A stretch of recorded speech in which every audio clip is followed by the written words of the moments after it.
So hi guys, good evening. So bago ang lahat, may chismis ako sa inyo. So habang pala kayo ay nag-e-enjoy dito sa view na aming dinadaanan, so ito yung dinadaanan namin mga B pa away from Vendome, from my work going to my accommodation. So ang ganda talaga ng view dito mga B, lalo na sa gabi. So ang ganda kasi talaga ng building nila and also yung pa-lights nila, ito talaga nakaka-attract. So ito pala yung Lusail to B, ito yung Lusail ng Qatar na kapag once gumala ka dito, ang dami mong magagalang magagandang building and also ang view ang ganda and also ang mga mall B ang gaganda din. So by the way guys, ito na yung chismis kung bakit nakakuha ko ng magandang view at ipapakita ko sa inyo.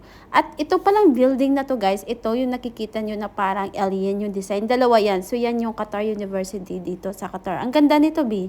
Ang galing talaga nila dito gumawa ng mga building. Ang gagaling ng mga architect nila. As in, yung parang advanced na sila mga B. So ito na talaga yung chismis mga B. Alam ko naman ito yung naantay nyo. Alam nyo ba kung bakit nakuha ko yung view na to at nakapag-video ako ngayon?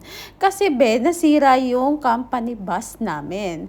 So ngayon, ang nangyari mga B, nag-Uber kami papunta ng accommodation namin. So, sino yung magagalit sa akin? Siguro inisip nyo, ano naman pakialam namin sa company nyo? At ano naman pakialam ko kung bakit nasira yung bus nyo? Wala lang, i-share ko lang. Bakit ba? So, yan lang naman guys, yung gusto ko lang i-share na, my gosh, bumigay yung maganda naming sasakyan. Kasi naman B, paano hindi siya bibigay B? Pagod na siya B. Gamit na siya B. Ikaw ba naman gagamitin sa dalawang branch B? Tas wala kang pahinga, walang day off. And then also, ikaw yung lahat naghahakot ng mga empleyado from morning to evening and then pick up, drop so, like that. So, yun naman chika ko for today's video. At least, sana nag-enjoy kayo sa view. Meron pa tayong part 2. So, see you!